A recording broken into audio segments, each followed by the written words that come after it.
how to use Type Extrude in Canva. Open any browser of your choice. Type in canva.com in the address bar and hit enter to navigate to Canva's homepage. Next, let's get started by opening a blank page. I already have one ready, but you can open your own page or design to work with.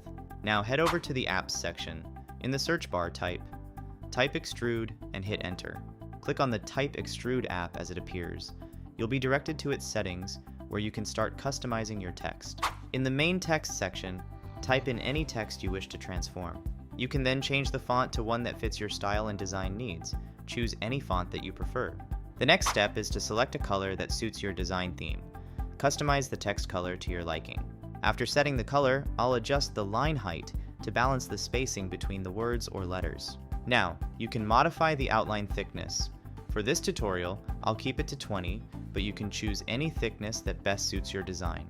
Moving on to the highlight settings, the extrude angle and extrude length.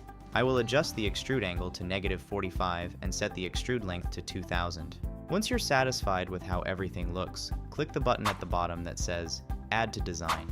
Your newly created text will be added to your page design.